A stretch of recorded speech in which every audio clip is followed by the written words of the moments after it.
Howdy, howdy, Chris here. We're back in the garage today. Today we're reviewing the Porphis PRD-815. This is their flagship paint gun for 2025, highly anticipated by everyone. I know there's been several videos on this gun, but that's fine. We're going to do our own review today. I'm going to share with you my thoughts on it. We're going to spray with it, see how it sprays. I hope it's as good as everybody says it is. But one thing I know about this gun is it is a beautiful looking gun. It's got this light blue metallic finish that is very sharp. This is a 1.3 tip or nozzle. This gun is a medium pressure gun, so it's an MP style gun. It only consumes 10.5 CFM, which is not really bad at all. So if you're running a smaller compressor, maybe a 30-gallon compressor that doesn't produce a lot of CFM, this gun should still operate. Maybe we'll test that out later in the future, not today. 10.5 CFM is not too bad as far as the air consumption. I do like all of the intricate details they put into this gun. If you look at this fan control knob right here, it's got this diamond cut feature, really sharp looking. Of course, it's got the step control for the fluid volume. You can hear that. So that's a nice little feature. Even the air control knob is nice and sleek. It's got the max air here on the gun at 2 bars or 29 PSI. Everything looks machined really well. Of course, Porphis, from my experience, has an excellent build quality. I've never had an issue with any of their guns. Here, this is the package it comes in. You've got your manual here. You get your 600 milliliter hard cup. You're gonna get your tool kit. So there's your tool kit here. Spanner wrench and a little cleaning brush. Go ahead and take off this tip. See what we got underneath here. Now this is just a standard style tip. It is not the split tip. There's the inside there. It does have just a metal ring here. No seals that can go bad. And this has little Allen wrench keys to take that off. So the only defect I see is right here on the edge of this is a little defect right there in the casting. Other than that, it looks perfect. Just a sharp looking color. Let's go ahead and get this set up. We're going to set it up with a PPS adapter. We'll use our disposable cup system. We'll put an air regulator on it. Let's get this set up and take it for a spin. Okay, we're going to be spraying this hood and this fender today. I want to kind of show you what it does on a flat surface and then also what it does on a side surface, because sometimes, you know, side surfaces are a little bit harder to paint. They have a little more texture. But yeah, we've got this all smoothed out. We sanded it with 600 to get it prepared, and we sanded that with 600. Of course, there's some dents in that fender, but that's okay. I want to see how this gun atomizes the base coat and then atomizes the clear coat. This is the color we're using here today. It's this pretty blue, but it's a high metallic. So that should be a good test for it.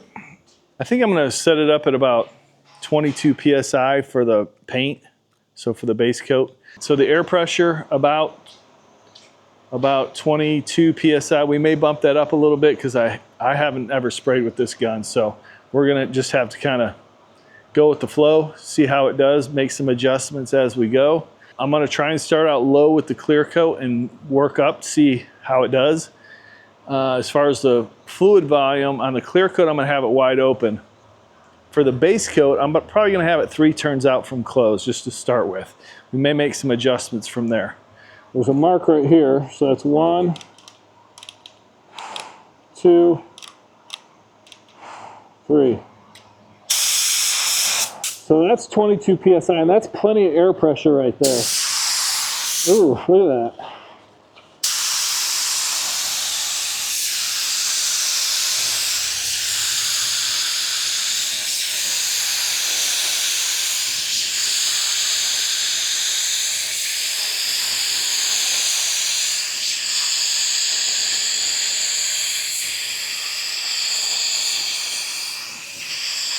Wow.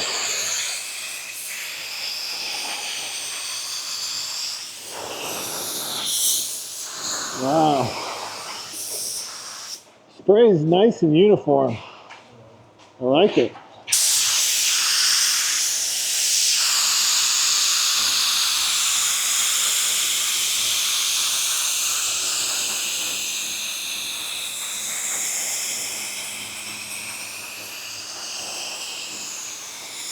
All right, there's one coat.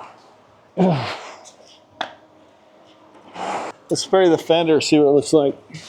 I'm going to turn the air pressure down even from there. 21 psi. That's even better.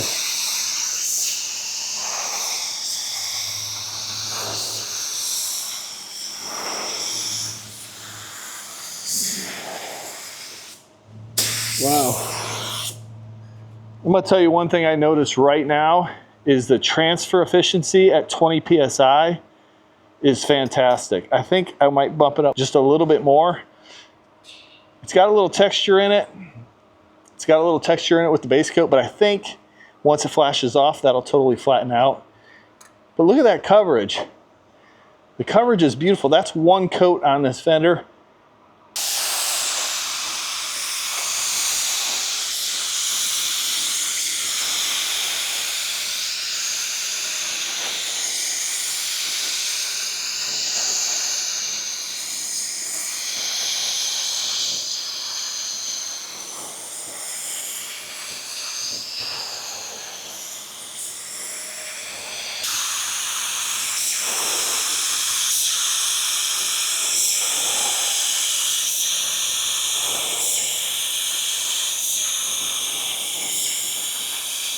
I'm going to narrow the fan pattern back just a little bit.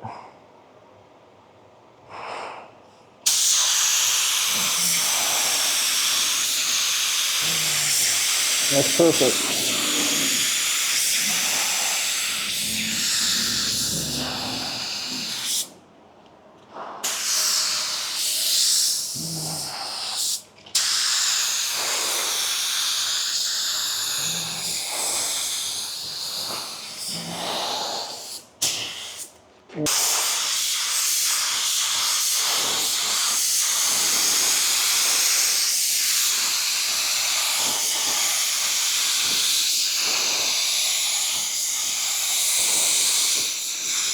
Wow, nice and smooth.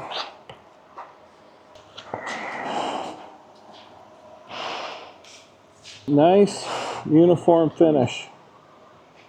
Okay, we're going to do one more quick coat over it, but It's nice and silky smooth. Pretty impressed with how it's laying down the base. we're going to do a real quick pass over it. Just kind of like a drop coat.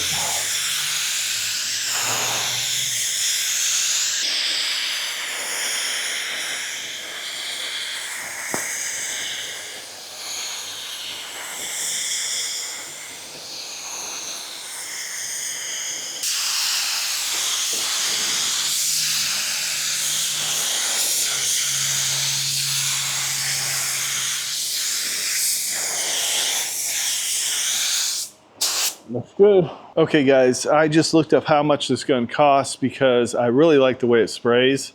Now, full disclosure, I did not pay for this gun. This gun was sent to me by Porphis to demo and review for you guys. Now, that being said, if it's not worth the money, I'm gonna let you know. I'm not gonna promote something that's junk or if it's overpriced. If that gun was $1,000, I would be telling you not to buy it. Just because $1,000 to me is too much money for a paint gun. Not when you can get the same type of finish with a $250 gun or $300 gun. The gun I paint the most with is the Drizzle D1, which is a $100 gun. Once you know how to paint, you can paint with any gun. But that being said, this gun is $375. Now we're gonna lay down some clear coat, and if it sprays clear coat like it does base, I'm gonna say it's well worth the money. But we're gonna check it out, see how well it does. I've got high hopes for it. Hopefully it does a real nice job because I wanna use this gun a lot more. The clear coat we're spraying with today is this speedkote clear. I know little about this. I know it sprays great, but I don't know about the durability at all. So we're using the slow activator. I just had this laying around. Just want to go ahead and use it up on some of these demos.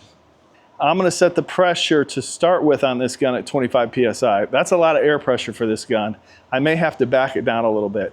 I'm going to narrow my fan pattern. I'm just cleaning it up. So I opened it all the way and then I just cleaned it up about a quarter of a turn just to narrow that down a little bit, clean up the edges of the fan pattern, and that's going to give us a real nice finish, I think. Looks nice and smooth to me. It doesn't look like there's a ton of dust in it or anything, so we're gonna go ahead and spray it. Right there.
Pretty good.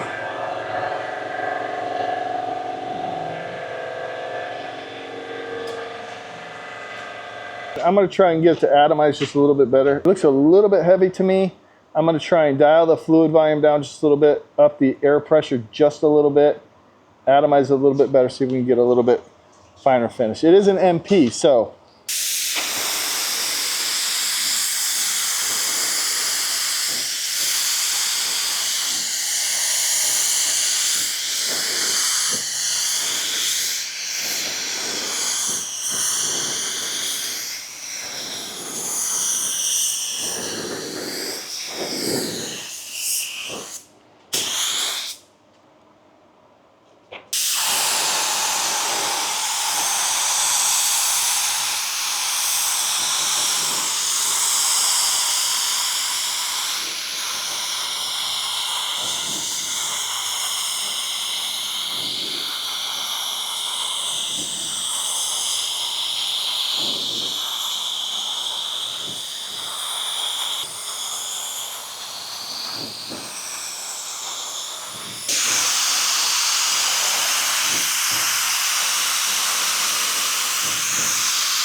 okay, let's take a look at the finished product here. Not too bad. Has a little bit of texture. I've got a couple little dry areas. It sprayed pretty well. It sprayed clear coat well. I'm gonna have to tweak the settings just a little bit. I mean, it's a very acceptable finish, very nice finish. I liked it better for base coat than I did for clear coat, just because you're gonna have to tune it in a little bit with the clear coat. The gun that I reviewed the other day, the Porphis PRD-815 with the 1.2 tip, I like that a little bit better for clear coat. At this moment, you know, I've used that a couple times. I've only used this gun once, but it was easier to use. The 715 with the 1.2 tip was a little bit easier to use. I'm just being honest, guys, from my first impressions. It came out really well. It laid down the base beautifully. I was trying a couple different styles. I was spraying a little bit closer, a little bit heavier, and this came out real nice. It looks a little bit heavy to me. You might be able to see the heaviness in it just a little bit. And this fender's been painted a lot, so that might be part of it as well. You can't go wrong with the Porphis guns. They're really high quality, well-built guns. This gun right here is $375. It is a great all-around gun. Is it worth $375? Yes, I definitely would say that gun is worth $375. It's comparable to some of my sagolas. Is there a big difference from that gun to a $1,000 sagola gun? There's a little bit of a difference. Sagola's a little bit better gun, but it's $1,000. This is $375. I would call this a budget gun, honestly, at $375. 10.5 CFM. It did produce quite a bit of overspray the way I was spraying it. Now, we might be able to adjust that for less overspray. These are the things I think about because I'm spraying in an open garage. The same things you're going to be thinking about if you're spraying in your open garage and you don't have a paint booth. So that's kind of why I want to relay these things to you, because this is how I evaluate these guns. How much overspray does it produce? How easy is it for you guys to set up? And does it consume a lot of materials? How is the transfer efficiency? All these things are things I think about. Went through a little bit more material than, say, my InoKraft Drizzle D1 or some of the low volume, low pressure paint guns, but that's to be expected. Also, the conditions in here today are horrible. If we look at this panel right here, this panel is 101 degrees. Roof is 131 degrees. Conditions are rough for spraying clear coat with any gun. So overall, do I like this gun? Yes, I like it. Is it worth the $375? I believe it is. Let me know your thoughts down in the comments below. We're gonna tweak this gun a little bit more. We'll use it some more, run it through its paces and see what kind of finish we can get out of it, and hopefully get you guys some more information on this particular gun so you can make an educated decision on whether you want to purchase it. Now, this gun, like I said, was sent to me. I did not pay for it. I'm giving you my honest thoughts on it. If you're interested in this gun, I will leave a link below. You do get a discount if you do purchase this gun from Porphis. I think it's 5 or 10%. I think it would be a great addition for anybody. But there's a lot of options out there. Definitely a lot of options out there. Listen, I just want to let you know I appreciate each and every one of you watching. Thanks for supporting the channel. Please like this video and subscribe to the channel if you haven't been subscribed. We got some excellent videos coming up in the future. We're almost at 100K. I owe that all to you guys for supporting this channel and just being a part of this community. Remember, I have digital guides available to you at garagenoisegear.com. They're very reasonably priced and they help support the channel. We got clear coat, we got spraying metallics, all the difficult things that you're looking to learn in a detailed guide to help you get your repair or restoration project done. I appreciate you watching. We'll see you on the next episode of Garage Noise.